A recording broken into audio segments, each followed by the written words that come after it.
தக்காளி பழம் 1 கிலோ 25 ரூபா, 5 பச்சை மிளகாய், 1 வெள்ளைப்பூடு, அதுக்கு உப்பு, கல் உப்பு போட்டேன், கொஞ்சமாக சீனி போட்டேன், எடுக்கக்கல்ல புகஞ்சிட்டேன், அதனால் நமத்திட்டேன். வெனிகர் கொஞ்சம் ஊற்றினேன். கிலோ 25 ரூபா தான் தக்காளி பழம்.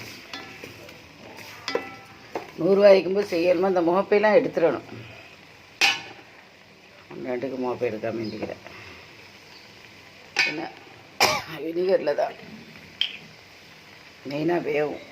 வினிகரு என்னால் மசிச்சு வச்சுக்கிட்டா சூப்பராக இருக்கும். வீட்டில் செஞ்சதில் சில்லி கார்லிக் எல்லாம் சத்திப்பாக போடுறேன்னு வினிகர் ஒரு 1/4 லிட்டர் போல் ஊற்றணும் 1 கிலோவுக்கு. வினிகர் ரொம்ப நல்லது தான். வெந்துக்கிட்டே நான் மசிஞ்சு இந்த பிறகு காட்டுறேன். திருப்பி லைக் பண்ணுங்கள், ஷேர் பண்ணுங்கள். இது மசியை போட்டிக்கணும், 5 நிமிஷத்தில் மசிஞ்சிடும்.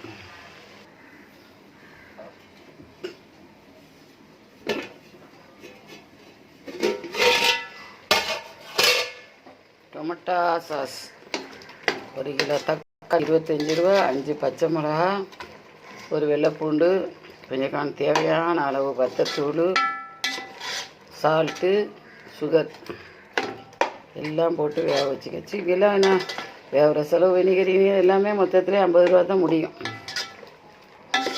1.5 கிலோ 1 கிலோ இது வரும். 1 கிலோக்கு 1 கிலோ தானே. பச்சை மிளகாலாம் பெரிய வெயிட் இல்லையா. ஆனால் ரொம்ப நம்ம வீட்டில் செய்கிற குவாலிட்டி. வினிகர் ஒரு 1/4 லிட்டர் ஊற்றிப்போம். ஒரு 5 பச்சை மிளகா, ஒரு சின்ன பூண்டு, என்ன 1 பூண்டு, நான் வத்தத்தூள். இது 25 ரூபா, அது ஒரு 25 ரூபா கணக்கு வரும். எல்லாம் ஒன்று 50 ரூபா. இனிமே இதை அடிக்கணும், கொஞ்சம் வேகணும்.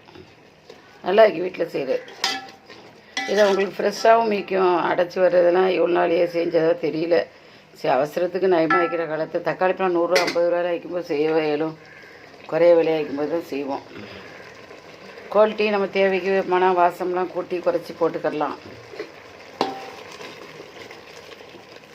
இதை அடிக்கணும்.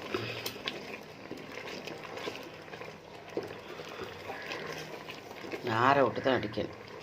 வந்துட்டு மனம் கூட வைக்கும் வீட்டில் செய்கிறது.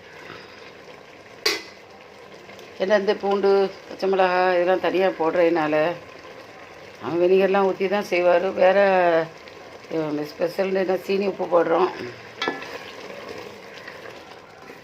செய்யும்போதே கடுமையான சுமல் மணக்குது.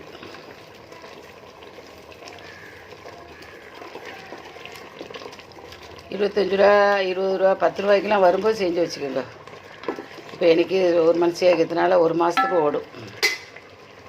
கொஞ்சம் மசித்த போது சூடாகிக்கிட்டு மிக்சியில் அரைக்கணும். ஹேண்ட் மிக்சியில் அடிக்கணும். கூலாக போயிடும்.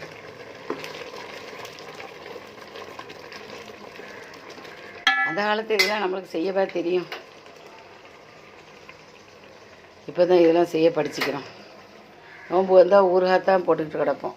இப்போ சாசி கீசு ஊறாயும் வச்சுக்கிறோம். கொஞ்சமாக கிண்ட உடனே நெஞ்சு காந்துரு. இது பரவாயில்லை.